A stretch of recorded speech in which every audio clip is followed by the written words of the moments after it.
Sinister. Chapter 1, The New Beginning. The crisp morning sun bathed the quiet suburban neighborhood in a soft, golden glow as Ellison Oswald's car pulled up to the curb. The freshly painted house, their new home, stood before him like a beacon of hope.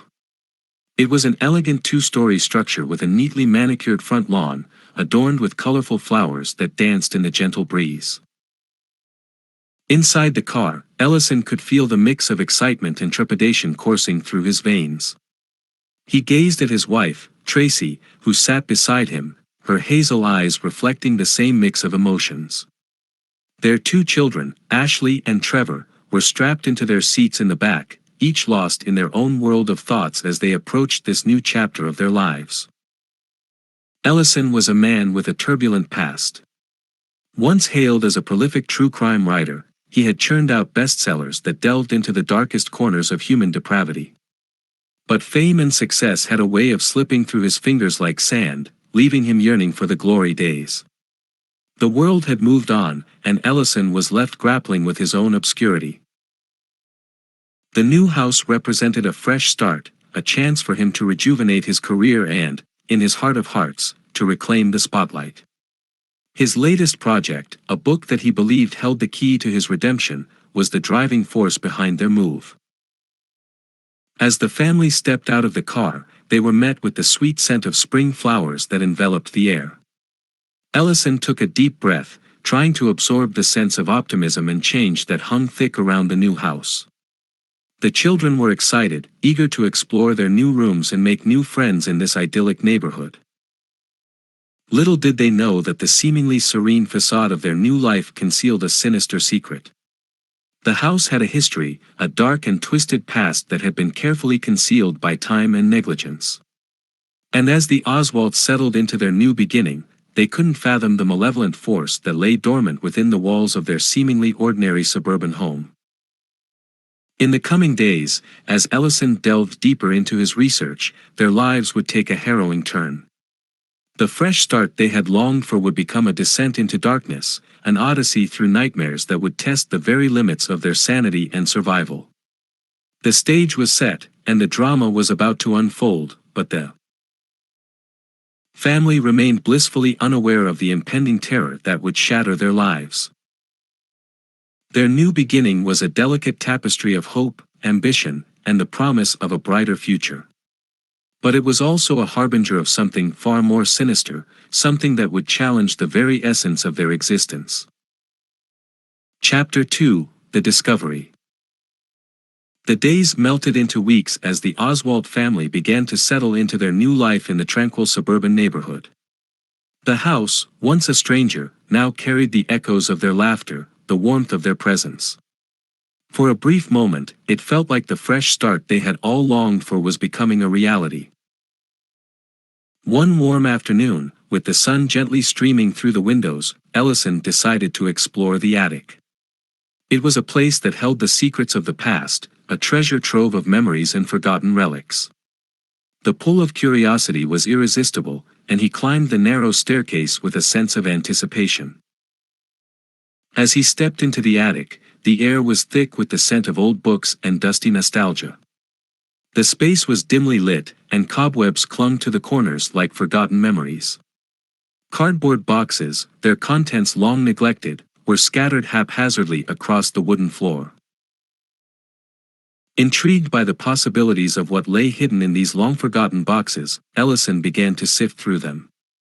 It was while rummaging through one particular box that his fingers brushed against something cold and solid. He pulled it out, and his heart skipped a beat as he realized what he was holding. It was a box of old home movies, the kind that used Super 8 film. The cardboard case was worn with age, and the label simply read, "Family Films." Ellison's curiosity got the better of him, and he decided to examine the contents. Carefully threading the film through the projector, he dimmed the lights and pressed play.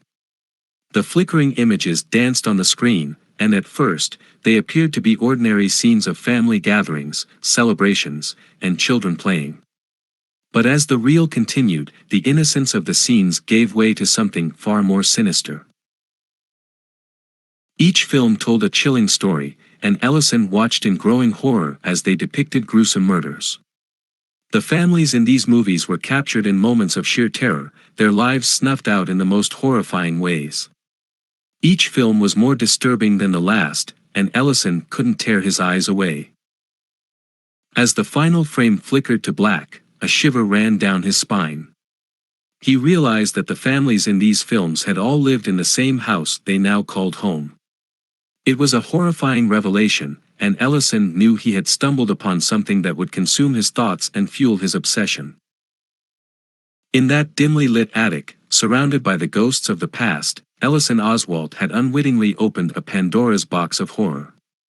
The images he had just witnessed were like a curse, one that would bind him to a sinister history, forever altering the course of their lives. As the projector whirred to a stop, he knew there was no turning back. He was about to embark on a journey into the heart of darkness, and the house's secrets were just beginning to unravel. Chapter 3: The Horrific Footage. Ellison's heart raced as he sat in the dimly lit attic, the projector's fan whirring softly beside him. The images he had just witnessed on the Super 8 films were seared into his mind. Each flicker of the film revealed the brutal murders of several families that had once called the house their home. The first film had depicted a seemingly normal family gathered around a picnic table in their backyard. Laughter and smiles filled the scene, creating a stark contrast to the grim fate that would soon befall them.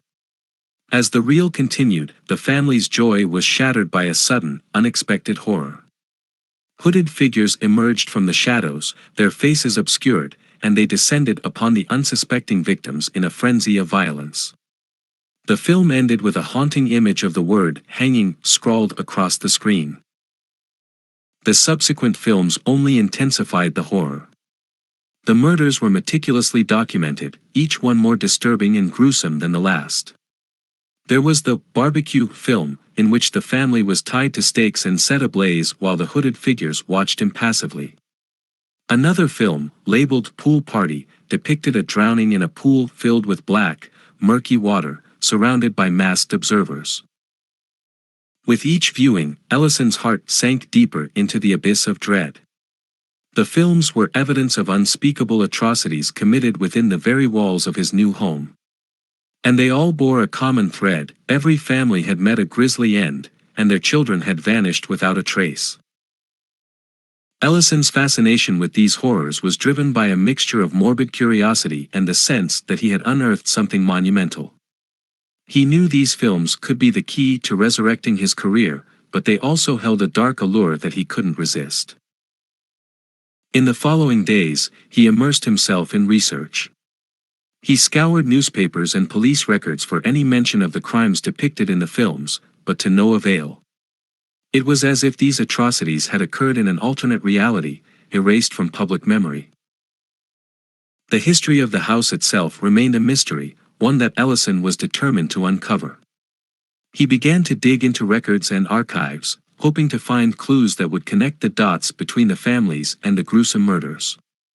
But it was an elusive puzzle, one that seemed to grow more complex with each passing day. Ellison had unwittingly become consumed by his obsession with solving the mystery of these heinous acts. The allure of the macabre had taken hold, and he couldn't turn away from the dark path he had embarked upon. The attic, once a sanctuary of forgotten memories, had become a chamber of nightmares, and the malevolent force that had woven this sinister tapestry was now closing in on him, entangling him further in its web of darkness. Chapter 4: Haunting Events. The more Ellison delved into the research, the more he found himself consumed by the sinister world he had uncovered. He was no longer just an observer, he had become a willing participant in a story that defied reason and sanity. As the days turned into weeks, the house revealed itself to be a place where the boundary between the living and the dead was thin, and it was a place that held secrets far darker than he had ever imagined. One night, as Ellison sat alone in his makeshift office, bathed in the pale glow of his computer screen, he heard it. A faint, eerie scratching sound, like long fingernails tracing a path along the walls. He dismissed it at first, attributing it to the house's age and the creaking of its time-worn structure. But the sound persisted, growing louder and more persistent, a sinister undercurrent to his work. In the dead of night, he would sometimes hear faint, distant whispers that seemed to emanate from the walls themselves.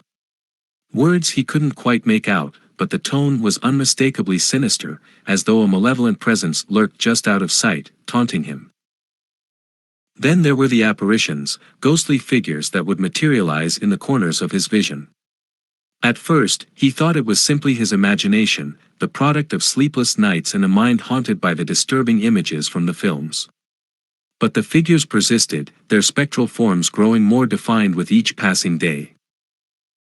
Ellison's family began to notice the change in him. His obsession with the research had turned him into a man they no longer recognized. Tracy, his wife, would often find him huddled in the attic, poring over the films, his eyes bloodshot and unblinking. His children, Ashley and Trevor, spoke in hushed tones about the strange occurrences in the house, the whispers in the night, and the flickering shadows that danced in the corners of their rooms. Tracy's concern deepened, and she pleaded with him to abandon his investigation, to protect their family from the encroaching darkness. But Ellison was resolute. He believed he was on the cusp of a breakthrough, a revelation that would restore his career and vindicate his obsession. The pull of the sinister was too strong, and it had ensnared him in its web of secrets. His family became increasingly isolated, caught in the crossfire of Ellison's single-minded pursuit. The once promising fresh start had transformed into a waking nightmare, a descent into madness that threatened to tear them apart. In the midst of these haunting events, the true horror of their new home had yet to reveal itself fully. Ellison's obsession had pushed him to the brink, and the malevolent force that had cast its shadow over the house was only beginning to reveal its true, nightmarish power. The once idyllic home was now a place of darkness and dread, and Ellison's descent into the abyss was far from over. Chapter 5: The Deputy's Interest. As Ellison's obsession with the gruesome murders deepened, his days and nights became an unending cycle of research and fear. He was a man on the edge, caught between the allure of the macabre and the terror of the unknown. He had never felt so isolated, his family drifting away from him as the shadows of their new home grew darker. One evening, as he continued his relentless search for answers in the attic, he was startled by a voice. A voice that was not his own, a voice that did not belong to any member of his family. "Ellison," it whispered, like a phantom in the darkness. Ellison turned to find a man standing in the attic's entrance. It was Deputy So-and-so, a local law enforcement officer who had been patrolling the area. He had taken an interest in the unsettling events that had transpired since the Oswald family had moved in, and the stories circulating through the town had piqued his curiosity. So-and-so was not a man of great stature, but his eyes held a keen intelligence and a hint of skepticism. He had seen his fair share of bizarre cases in the town, but this one was different. He had heard whispers of strange occurrences, of a family that had moved into the old murder house, and of a writer who had become obsessed with its history. The deputy extended a hand and introduced himself. "I'm Deputy So-and-so. I've heard about your research, Mr. Oswald. It's not every day we have a true crime writer move into our town, especially one with such a unique interest." Ellison, initially taken aback by the unexpected intrusion, soon realized that So-and-so might be the ally he had been searching for. Someone who could help him unravel the mystery that had ensnared his family and provide a fresh perspective on the sinister events that had unfolded. So-and-so's knowledge of local history and his access to police records could be invaluable. He explained his suspicions about the connection between the murders and the strange occurrences in the house. Ellison, eager for assistance, began to share the details of his research with the deputy. As So-and-so delved into the evidence Ellison had gathered, he too became captivated by the sinister puzzle. The strange and gruesome murders depicted in the Super 8 films were unlike anything he had ever encountered in his career. The records he had access to contained no mention of these crimes, and it was as if they had been wiped from the annals of history. The deputy's initial skepticism gave way to a sense of unease. He recognized that there was more to this case than met the eye, and he offered to assist Ellison in his investigation. Together, they hoped to uncover the truth behind the murders that haunted the house, and in doing so, perhaps lay to rest the malevolent force that had cast its shadow over their lives. So-and-so's arrival marked a turning point in the story, a glimmer of hope amid the encroaching darkness. The partnership between the true crime writer and the local deputy was born out of a shared determination to confront the malevolent entity that had entwined itself in the Oswald family's fate. The hunt for the truth would only grow more perilous from this point forward, but it was a journey they had chosen, driven by the need to confront the sinister secrets that threatened to consume them all. Chapter 6: A Distressed Family. The divide between Ellison and his family was growing wider with each passing day. Tracy, his wife, had watched in distress as her husband descended into a maelstrom of obsession and fear. The man she had once known, the loving and devoted husband and father, seemed to be slipping away before her eyes. One evening, as the children slept and the house creaked with the weight of its secrets, Tracy found herself sitting alone in the dimly lit living room. The glow of the television screen cast a cold, flickering light, and the muffled voices of the news anchors provided a semblance of normalcy in a world that had become anything but. As Ellison emerged from the shadows, his eyes bearing the heavy burden of sleepless nights and the horrors he had witnessed, Tracy couldn't contain her concern any longer. She had seen the ghostly apparitions in the corners of her children's rooms and heard the unsettling whispers in the night. Her family was unraveling, and the root of their torment was the man she loved. "Ellison," she said, her voice trembling, "we can't go on like this. The children are terrified, and I can't bear to see you like this anymore. You need to stop this investigation. It's tearing us apart." Ellison, weary and haunted, tried to explain the importance of what he was doing. He believed that the answers to the house's malevolent history were within reach, and this breakthrough could revitalize his career. But Tracy, her face etched with worry, saw through his rationalizations. "It's not just your career at stake, Ellison," she implored. "It's our family. Our children are living in a house filled with darkness, and it's destroying them. You've become a stranger to us, lost in your pursuit of these horrors." Tracy's words were a cry for help, a desperate plea to save her family from the abyss that had taken hold of their lives. She had always supported Ellison's career, but this was different. The line between the pursuit of truth and the embrace of malevolence had blurred, and it threatened to swallow them all. In the following days, Ellison found himself torn between his insatiable obsession and the mounting fear and sorrow in the eyes of his wife and children. The attic, once a sanctuary for his research, had become a chamber of nightmares, a place where the past and the present collided in a terrifying spectacle. As the deputy, so-and-so, delved deeper into the investigation, it became increasingly clear that the malevolent force that haunted the house was not to be trifled with. The events that unfolded in the attic had unleashed something that transcended mere human understanding, a darkness that hungered for their souls. Tracy's distress deepened, and she knew that something had to change. Her love for Ellison was unwavering, but her love for her family was her driving force. She had to protect her children, even if it meant confronting the man she had married. The rift in the family was growing, and the malevolent entity that had ensnared them was tightening its grip. The battle between obsession and love, between the pursuit of truth and the need for safety, was about to reach a pivotal moment, a moment that would determine the fate of the Oswald family in a house where darkness reigned supreme. Chapter 7: The Unsettling Truth. As the days passed, Ellison's relentless pursuit of the truth led him down a path that revealed a chilling connection between the gruesome murders and a malevolent entity of ancient, sinister lore. It was a revelation that sent shivers down his spine and confirmed his worst fears.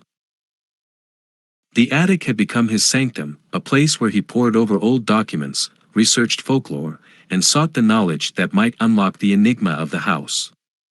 It was here that he uncovered the name that sent chills through his bones, Bugwell, the eater of children. Bugwell was a pagan deity, a being that thrived on the suffering of the innocent. He was a figure of darkness and malevolence, worshipped by a cult that had committed the heinous acts captured on the Super 8 films. The connection was undeniable, and the implications were horrifying. Each family depicted in the films had a child who had vanished without a trace after the murders.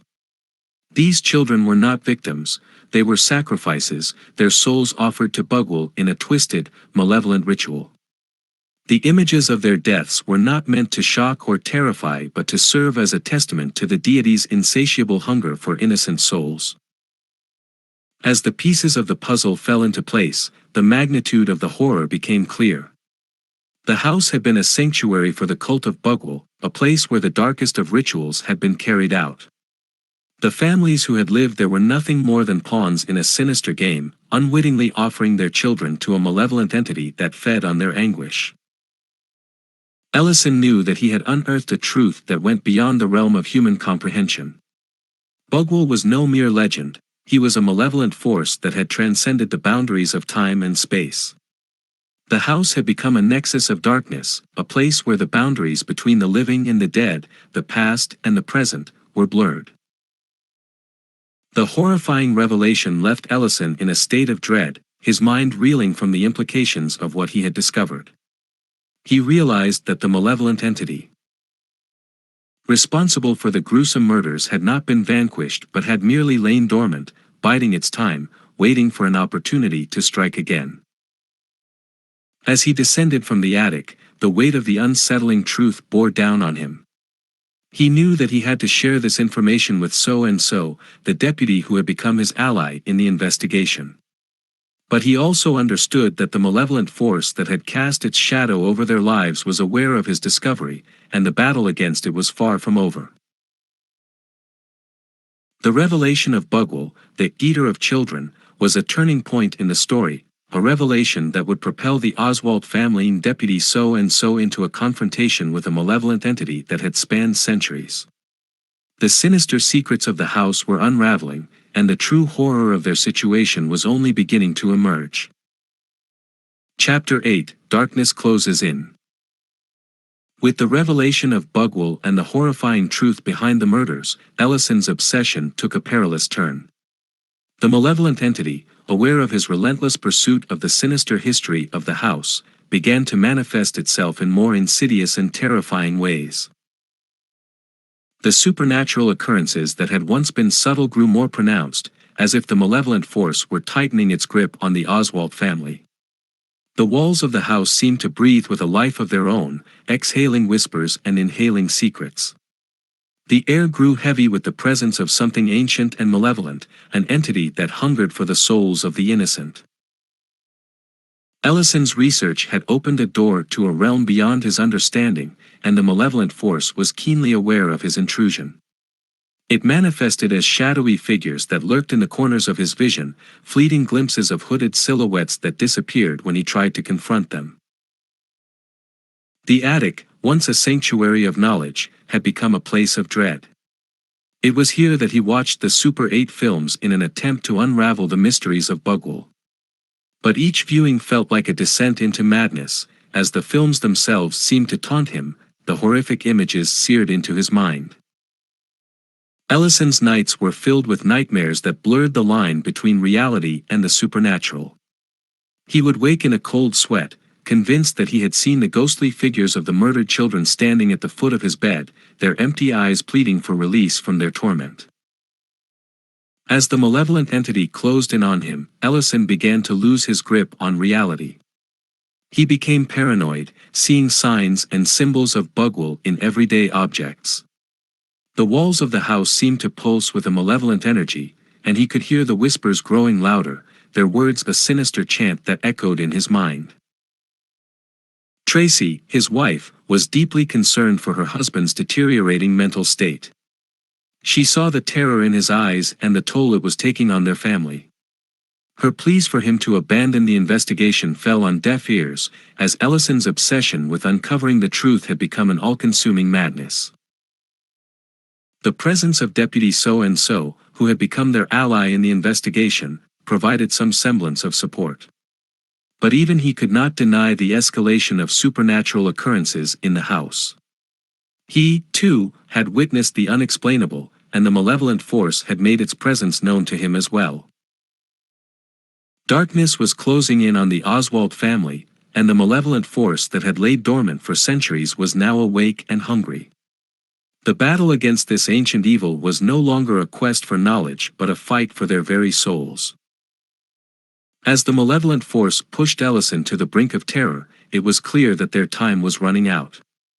The sinister secrets of the house were converging, and the family was hurtling toward a confrontation with a malevolent entity that had endured through the ages.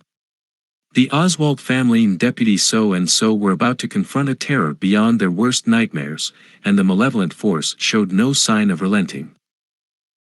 Chapter 9: Race Against Time.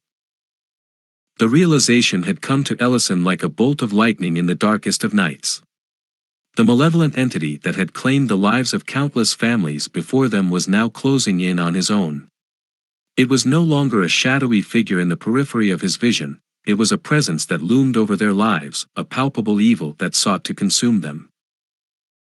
In the dead of night, as the house creaked and groaned with an unholy life of its own, Ellison sat at his desk, surrounded by the evidence of his obsession. He was poring over the Super 8 films, searching for any clues that might lead to a way to confront Bugwell, the eater of children. The images of the murdered families played before him, a ghastly parade of terror. It was as if the malevolent entity wanted him to relive their horrors, to taste their fear, and to understand the magnitude of the evil that lurked within the house. With a sudden jolt of realization, Ellison understood that the malevolent force was not content to remain a passive observer. It sought to claim the souls of his own children, to add their innocence to its insatiable appetite. The stakes had never been higher, and time was running out. In a frantic frenzy, Ellison gathered his family, his wife Tracy and his 2 children, Ashley and Trevor. He explained the true nature of the malevolent entity, the darkness that had ensnared the house, and the horrifying truth behind the Super 8 films. The children listened in a state of terror, their eyes wide with the weight of the revelation. Tracy, her love for Ellison unwavering even in the face of the unimaginable, understood the urgency of the situation. They had to leave the house, to escape the malevolent entity that sought to claim their children as sacrifices. But leaving the house was not enough. They had to confront Bugwell and put an end to the cycle of horror. Ellison and Tracy turned to Deputy So-and-so, their ally in the investigation. The deputy had witnessed the supernatural occurrences and had a deeper understanding of the malevolent force they faced. Together, they devised a plan to confront Bugwell and put an end to the horror that had plagued the house for generations. They scoured the attic for any clues that might lead them to the source of Bugwell's power. They found a symbol, a sigil of darkness that had been hidden among the records and relics. It was a key, they realized, a symbol of power that had enabled Bugwell's reign of terror.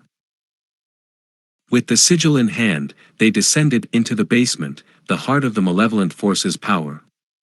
As they confronted the entity in a climactic battle, the very foundations of the house trembled.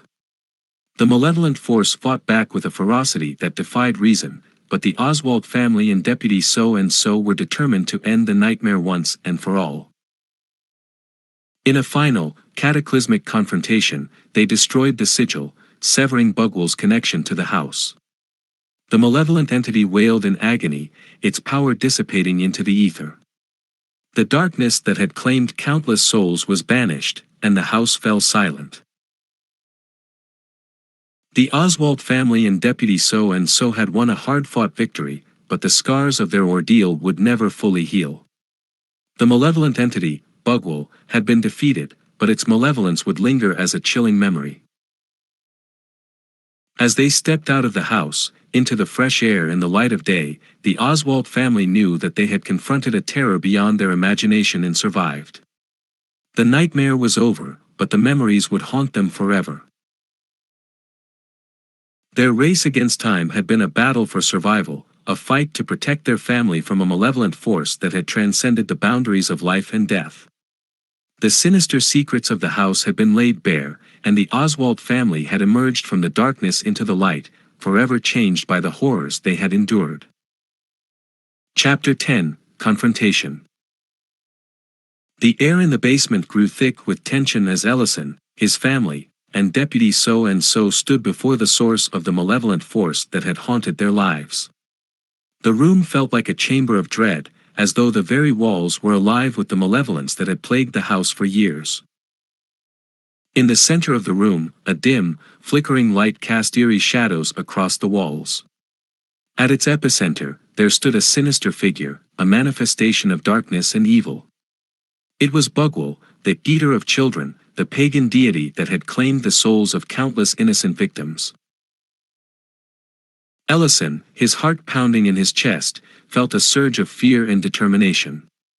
He had to confront the entity that had threatened his family and had driven him to the brink of madness. But the battle was not just against an external force, it was also a battle against his own obsessions and fear. Bugwell's presence was overwhelming, a malevolence that seemed to seep into the very marrow of their bones. The entity's eyes, hollow and empty, bore into Ellison's soul, and he knew that the fight would be one of willpower as much as physical strength. The deputy, So-and-so, stepped forward, brandishing the sigil they had discovered in the attic.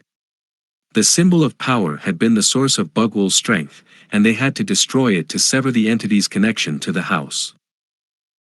But as So-and-so approached Bugwell, the entity's power surged, and the deputy was sent reeling. His body contorted in agony as Bugwell fought back, a malevolent force that would not be defeated so easily. Ellison, driven by a father's love and a writer's determination, stepped forward. He had to confront Bugwell, to face the evil that had plagued their lives.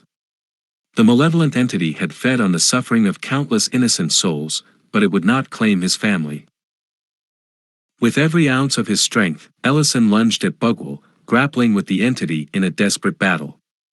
The sigil, the key to Bugwell's power, dangled from his hand, and he drove it into the entity's chest. Bugwell howled in agony as the symbol of power pierced its dark heart. The room trembled, and the malevolent force that had ensnared the house for generations began to dissipate. Bugwell's form wavered, flickering like a dying flame, and then it was gone, banished into the abyss from whence it had come. The house fell silent, its malevolent presence vanquished. Ellison, battered and weary, knew that the nightmare was over. But as he turned to his family, his wife Tracy and his children, Ashley and Trevor, he saw the toll that their ordeal had taken. The scars were not just physical, they were etched into their souls. The Oswald family had emerged from the darkness into the light, forever changed by the horrors they had endured. They had confronted a terror beyond imagination and survived.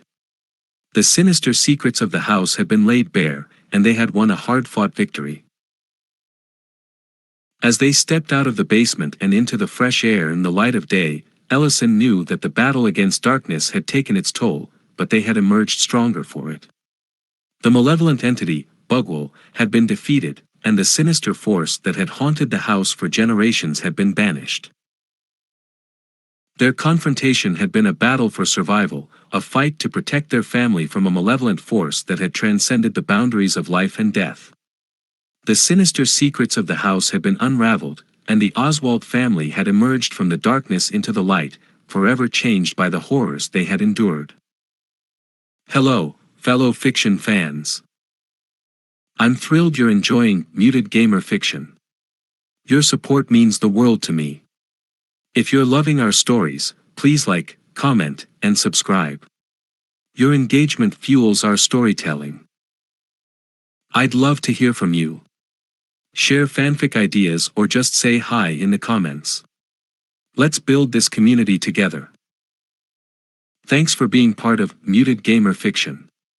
Keep listening, and your support keeps the stories coming. Can't wait to see your ideas. Happy listening, and remember to like, comment, and subscribe. See you in the next chapter.